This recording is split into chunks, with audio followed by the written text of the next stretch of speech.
Today I'm going through my pickups from C2E2 this past weekend. So let's get into it. Welcome back, sir. All systems for gaming will be prepared in a few minutes.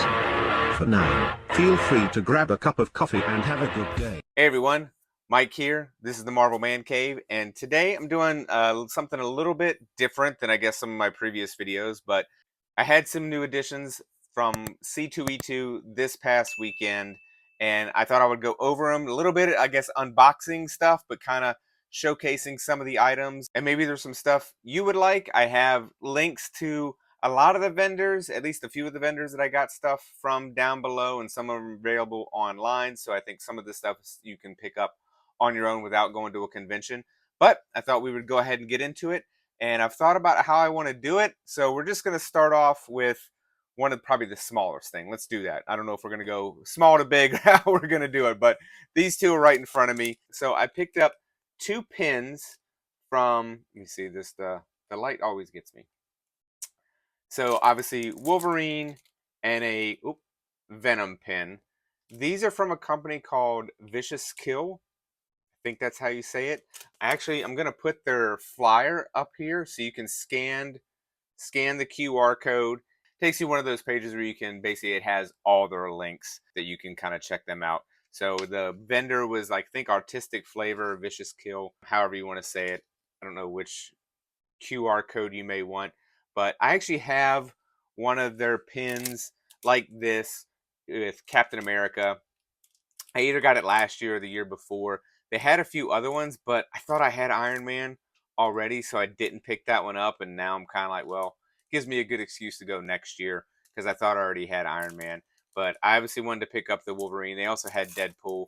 But when I saw the Venom one, and I think the Venom one was a little bit more limited, it had a limited edition on it. So I got that one. But if you scan either one of those QR codes, and actually it looks like there's a discount one there. I'll put that up on the screen for you to, you can screenshot. If you're watching this on your tablet or TV, you can scan it there and it'll take you to it. So that looks like it'll get you a 10% off as well. But these are pretty cool. They're fun little pins. I really enjoy them. My wife always gets their stickers. I actually have some of their stickers. I think I have a Moon Knight one too. So it's a fun little company, and we always look for them when we go to C2E2, this being our 4th year.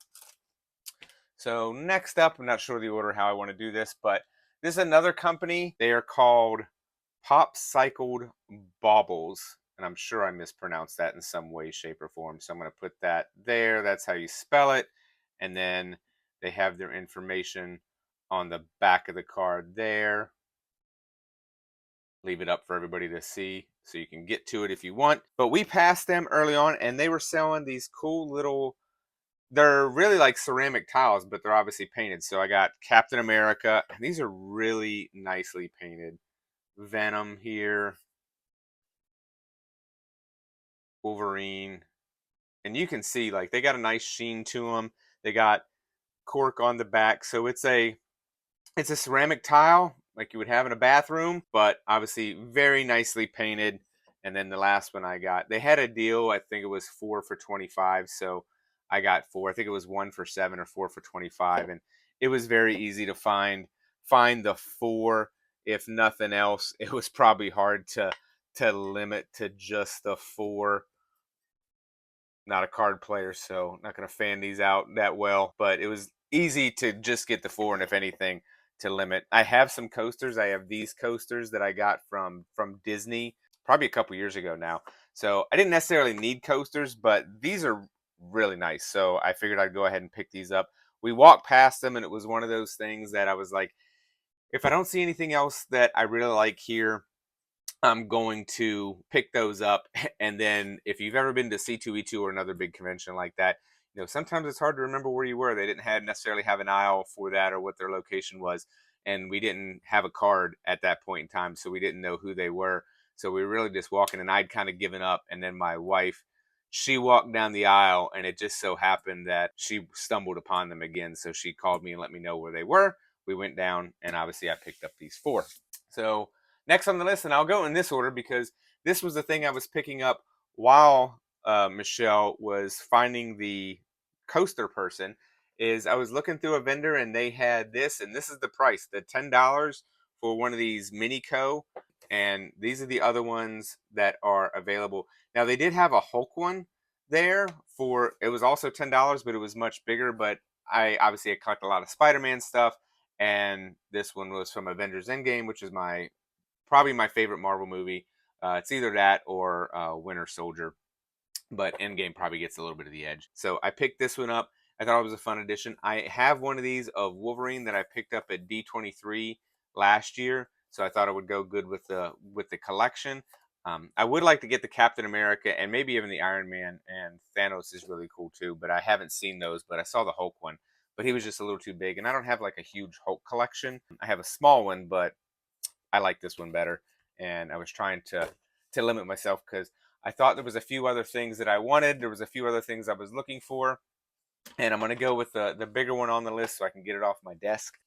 This was a Captain America mystery box. I don't have the vendor. I did not get their name or information when I walked up to them. I'm actually doing the unboxing of this video. I'm going to do it in another video that has all the stuff in it. I'm going to do that later, so you can look for that later in the week. But I wanted to get this because this is our 4th year attending, and each of the previous 3 years that I've been to C2E2, they have a massive vendor that has nothing but mystery boxes. And I'm not a mystery box fan, so I've always kind of, let's say, poo-pooed the idea of a mystery box. I'm like, I'd rather just buy the stuff that I want. But this year, I didn't find a lot of stuff that really kind of piqued my interest. So we were kind of getting towards the end of the day, and I remembered, I was like, oh, they had that Captain America mystery box because they were right across the aisle from CGC, and I had just dropped some comics off, so I'd spent some time looking at what they had. Saw the Captain America one, just decided to get it. So if you're interested in what's in this box, look for the video later this week, and I'm going to unbox it and tell you what I think of all what's in here. One of the things that I probably had on I had 2 things that I was really looking forward to picking up when I went to C2E2. One I'm going to save for last. Actually, that's a complete lie. There was really 4 things. So, and I was actually able to get all 4, but it kind of, the one of them happened at the end of the day. And the one at the end of the day was this. I wanted the kimono beads from Black Panther, the light up ones. I think Shop Disney was selling, probably, I'm sure it wasn't this version, but they were selling a version of these beads a while ago, and I just never pulled the trigger on them. It's the front of the box. I never pulled the trigger on them, and then when I went to get them, they weren't for sale anymore, and I was kind of like, that's a bummer. But I had seen stuff like this at C2E2 in previous years. I have the Iron Man arc reactor. I forget what mark it is. I think it might be Mark 50. One, I have that on my wall over there, and I have a couple other things, Moon Knight stuff, but I never saw these. I had seen these, but I didn't see them literally until the end of the day. So we were literally on our way out of the convention, and I was talking to my wife and my friend, and I was like, I was like, the one thing I never saw today is I wanted the Black Panther bracelet, is what I was calling it. And then we literally had walked down an aisle that we had obviously missed at some point, and bam, right there. It was like manifesting into the universe. So it was pretty cool opening this now. So this is the way it looks when you first open it. Batteries. Looks like the instructions with the certificate of authenticity. And these are the beads and the box. Let's see if you can get a better look at it there. So it says it's a light up bead bracelet. These are actually pretty heavy, like considering. They got nice detail on them. You can kind of see it. This one, obviously the light up one. Let's see, maybe the other way. Oh yeah, so you can see this one lights up. It's the only one. Yeah, it's the only one that lights up. See, it doesn't have a hologram or anything like that, like they do in the movie. You're not going to see Shuri appear, but it looks like you just turn the back here to turn it on and off, and it looks like that's probably, yeah, it's also the battery compartment with these. But it's nice that they already came with them. But this is pretty good weight. They feel heavy, like they're made of metal. So this is one of those things, like, it's probably honestly better than the Shop Disney. If you watch my arc reactor video, sometimes the ones that aren't the official ones actually feel a little bit nicer. I mean, this is obviously official. It's got a certificate of authenticity, but it's not a Shop Disney version. So I don't know how I'm going to display this yet, because I have my off to the, well, my left, probably your right. I have my stuff where I put all my Infinity Saga stuff. I'm not really sure how I'm going to display this quite yet, because it's a bracelet and I don't have a Black Panther mannequin. Maybe that's what I need to do. Maybe I need to get a Black Panther mannequin. My wife will be terrified to even let me entertain that idea. But yeah, so this was one of those things that was literally a pickup kind of towards the end of the day. It was one of the things I went for and did not find until the very, very end. Let me put the batteries in there. Definitely don't want to lose those. So we'll put that over here. So I would say the other, well, we're going to get to the one other print. So I got this print during the day. I posted this on my Instagram and I think on YouTube Shorts, kind of as I was putting these in. Obviously, it did not come with the frame. The frames are from Amazon. So this was just, it was in a box of other prints. They had a lot of stuff kind of like this size. I think it's 11 by 17. And they had a few, they had all kinds of different movies and stuff like that. But it was one of those things when they had them, like some of them you could tell were pixelated. So they were printed, I would say, not in the best quality. You could tell they were a little bit of knockoffs. They weren't originals. This one, I would say it looks like an original, maybe not, but even if it's a little bit of just of a blow up of an existing print, it at least looks a little bit better than the other ones. And my wife was buying two, and they had a deal where if you got three, it was basically cheaper to get three than it would be to get one or two. And she was already buying two, so I was flipping through when I saw this one. They had a bunch of other Marvel ones, but I decided to get Luke Cage because I always liked this poster, even when I saw it before. But the other two items that I got that were really things that I went to look for, I'll make sure I have the soap side right side up, was this is a Mark Brooks print. I think he calls it animated style. I think when he originally started posting them on his Instagram, it was like the D-fied, like Disney-fied version of Marvel characters. But so this was obviously the Avengers. I think he released this at C2E2. Pretty sure you can get it. At least he was advertising you can get it on his website. I'll put a link to the website down below. I don't know how long they'll be available, because I know the initial run that he did, I looked up before I went to C2E2 and they weren't there, but he was selling these on his website as well. I got the Avengers one. He had like West Coast Avengers. I know he's done X-Men. He's done a ton of them, but this kind of fits the theme. At some point, I'll do a room tour. I plan on doing that in probably the next month or so. And you'll see the down when you come downstairs to the Marvel Man Cave.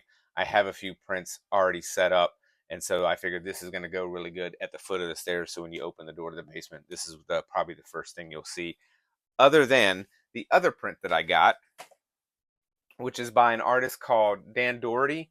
This is his, he calls it the Pile of Poo series. He's got a lot more than Marvel characters. In fact, I got my sister-in-law A Nightmare Before Christmas and Teenage Mutant Ninja Turtles, one of these, and I think that's how it started. I got these because I interviewed him at a previous college that I worked for, and he was an alum.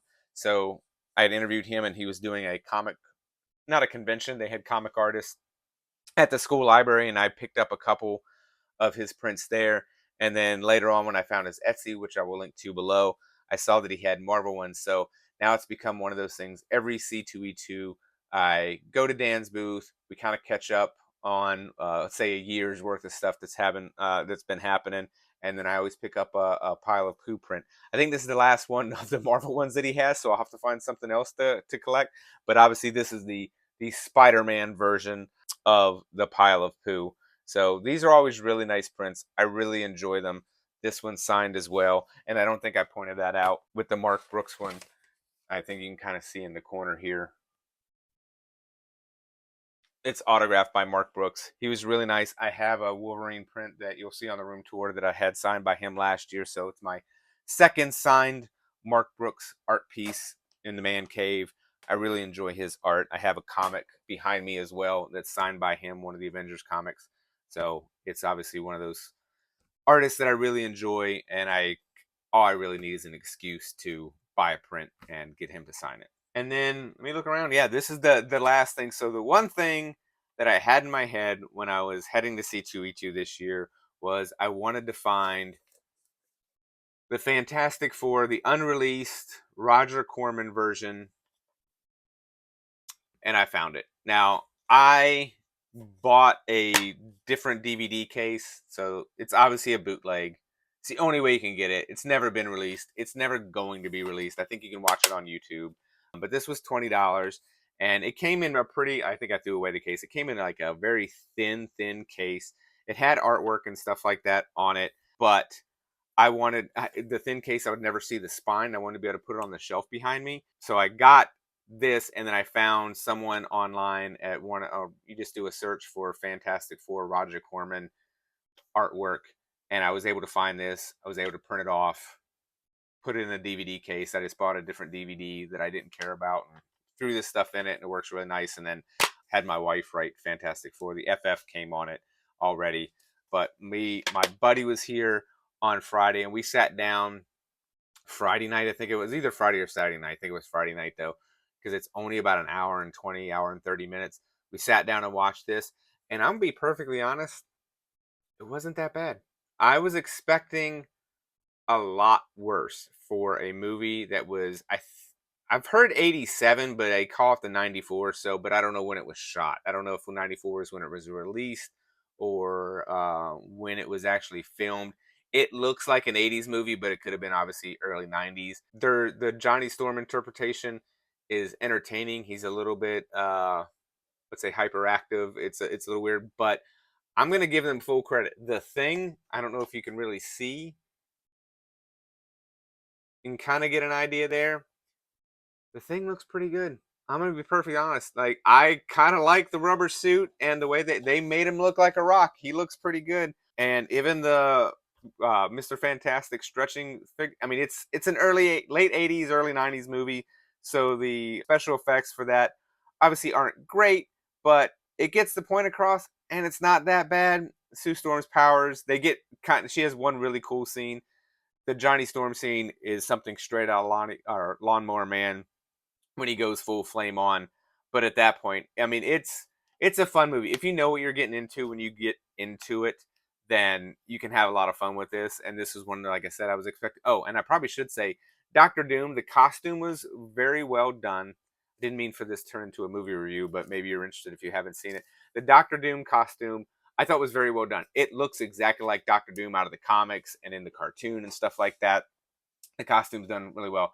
But I would say he suffers from Ricky Bobby syndrome. There's every scene that Doctor Doom in is, I don't know if it was because the actor was behind it. You never see the actor because he's behind the mask for, I would say, 95% of the movie. Assuming it is the same actor that plays Doctor Doom that was played I would say, the non-costume version, because they actually got a different actor to play the Thing in costume than who played Ben Grimm. So there was a different actor for Ben Grimm than there was the Thing. So I don't know if they did the same thing with Doctor Doom, but I don't think they did. But that actor, when he was on screen and he was acting as Doctor Doom, he suffers from Ricky Bobby syndrome because it really seems like he has no idea what to do with his hands. He's doing a lot of acting with his hands. I'm not sure what to do with my hands. To the point where it was distracting and hilarious all at the same time. Because there was one point I asked my buddy, I was like, is he doing sign language? Because I'm not really sure what he's trying to get across, but it was very distracting. But it is a good, bad movie, but it's not anywhere near as bad as I thought. So I'm very happy I picked this up. It was the same vendor. I saw it last year, and I was going to get it, but I ended up getting the Dolph Lundgren Punisher instead, and I just couldn't pull the trigger because I was like, I don't know if I want to see it. But this year I was really in the mood, so I was able to pick this up. So this was probably my favorite pickup of the day. It's a three-way tie between the two prints because I love Dan Doherty's art for the Pile of Poo. The Mark Brooks stuff is a true gem for me. And then this, it was a lot of fun. This was a lot of fun. I enjoyed the movie, but then again, I knew what I was getting into there. So this was all my pickups from C2E2. Let me know, what was your favorite thing of the lot? Again, if you can go back to earlier in the videos to scan the QR codes, if you like the pins, if you like the coasters. This isn't, I get nothing if you buy from them. It's not an Amazon kind of thing. It's just they're, I would say, small shops doing fun work. It's good artwork. That's one of the things I really love about comic conventions and C2E2 and stuff like that, is you can really find some great artists making things that you never even thought about before, and then you bring them home and these are now part of, all this now is part of the cave, and I really enjoyed it. So if you've gotten this far, thank you so much. Make sure to hit that thumbs up button, give it a like. If you're new here, please hit subscribe. The channel has been growing really well, and I'm really appreciative of everybody who is watching. Thank you if you're new to the channel or if you're been here for the entire time. So, but for now, that's all I got for today. And don't forget, collect what you love.